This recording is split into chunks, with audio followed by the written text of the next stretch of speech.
On the morning of May 14th, 1988, Amaury Riviera, a young man from Puerto Rico, photographed a giant disc, followed and circled by two jet interceptors. What makes the sensational pictures even more interesting is Riviera's claim that he had contact with the occupants of this UFO.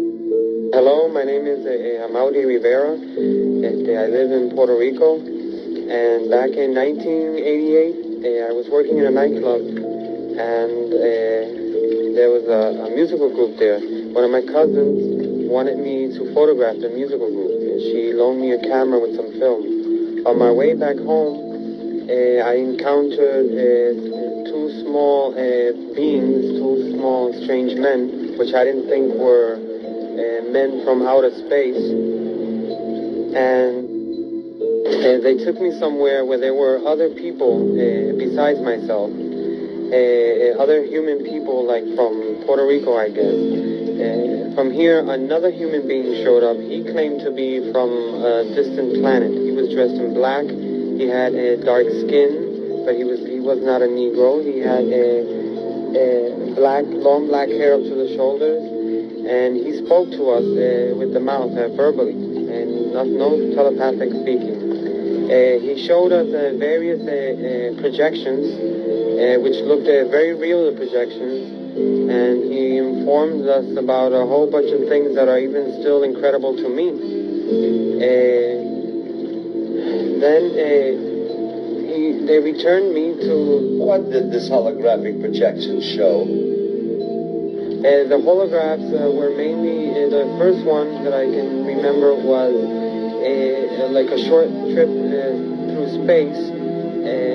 We saw where he came from, where he's said to be from. We saw his people, we saw the houses that they used.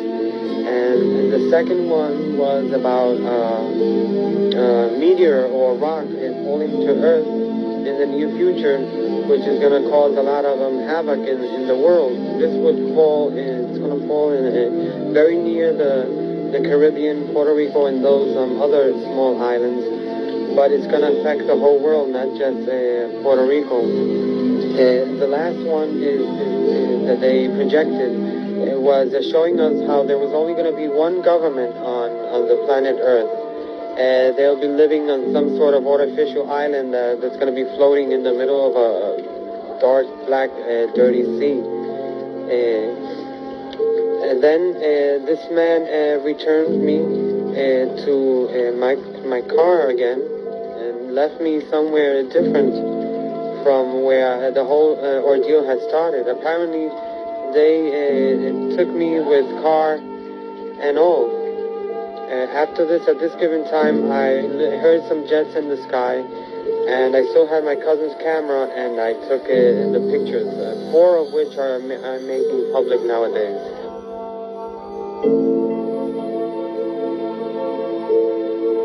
So the jets followed the UFO?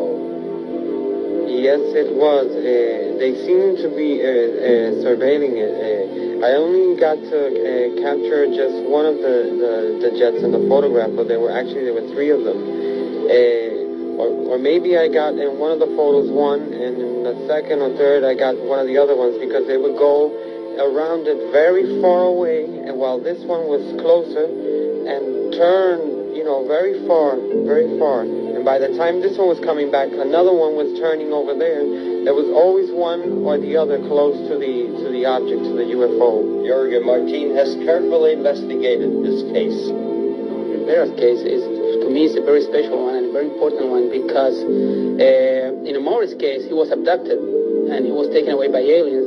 One of them was human-like, and 2 small creatures that they explained to him were some type of genetical or biological organic android that they made to do some chores outside, so they don't have to risk themselves in our environment. That's what they explained to him, the so-called human alien that he saw in the craft. And it's important also because of the evidences that he has on the case, because when he was released, he had a camera with him, and he was able to take pictures of the object that apparently had abducted him, the craft, flying saucer type, and also some jet fighters from the United States, F-14 again, most of these cases in the island, F-14s are involved with these situations of chasing and harassment and checking on these objects they are seeing in the different areas of the island. And he was able to get them in those pictures together.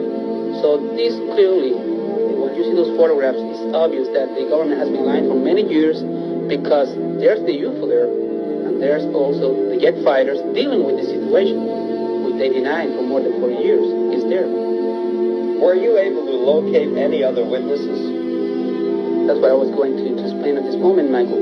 The Amores case is also very important because I have several people who apparently had been contacted by the same alien that abducted Amori and the small ones that were with him in a separate fashion. They have nothing to do with Amori's incident. This human-like alien is contacting people all around the area of the southwest of Puerto Rico. I have people from the town of Yauco who seem to have been contacted by this man. I have this fisherman, Andres Maldonado, who I got in contact with Amori because he told me several things Amori had told no one before, only I knew them, about the name of the alien and all the details that he was using to check on the people who really may have been in contact with the same being the night he was abducted, because there were about 14 other people there in the craft that night. And when Maldonado told me all this information that he couldn't know because he was not involved with the Morris case, I got them together. And at this moment I have about 3 different people who seem to have been in contact with the same alien. So they are doing something, and they are getting in contact with more and more people and preparing people for something. And this is very important because all this corroborates a Morris incident also.